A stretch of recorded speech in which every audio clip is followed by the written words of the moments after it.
ಮೇಲಿಂದ ಮೇಲೆ ದರ್ಶನ್ಗೆ ಬಿಗಿಯಾಗ್ತಾ ಇದೆ ಕಾನೂನು ಕುಣಿಕೆ. ಕೊಲೆ ಬಳಿಕ ಶವ ವಿಲೇವಾರಿಯಲ್ಲೂ ಪ್ರಮುಖ ಪಾತ್ರದ ಶಂಕೆ.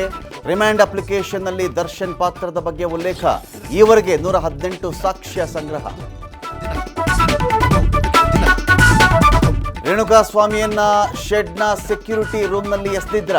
ನ್ಯಾಯಾಧೀಶರ ಮುಂದೆ ಪ್ರತ್ಯಕ್ಷ ಸಾಕ್ಷಿ ಸೆಕ್ಯೂರಿಟಿ ಗಾರ್ಡ್ ಹೇಳಿಕೆ ದಾಖಲು. ವಿಡಿಯೋದಲ್ಲಿರುವ ಆರೋಪಿಗಳ ಗುರುತು ಹಿಡಿದ ವಿಷ್ಣು.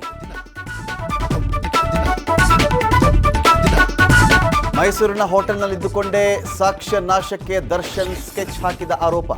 9 ಆರೋಪಿಗಳಿಗೆ ಮುಳುವಾಗುತ್ತಾ DNA ಟೆಸ್ಟ್. ಠಾಣೆಯಲ್ಲಿ ಸತತ 5 ತಾಸು ವಿಜಯಲಕ್ಷ್ಮಿ ದರ್ಶನ್ ವಿಚಾರಣೆ.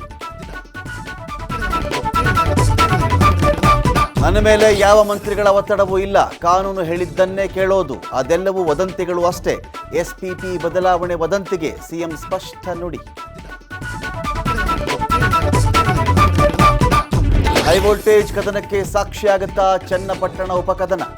ಕನಕಪುರವನ್ನ ತಮ್ಮನಿಗೆ ಬಿಟ್ಟುಕೊಟ್ಟು ಗೊಂಬೆ ನಗರಿಯಿಂದ ಸ್ಪರ್ಧಿಸ್ತಾರ DKಶಿ. ಟೆಂಪಲ್ ರನ್ ವೇಳೆ DCM ಸುಳಿವು.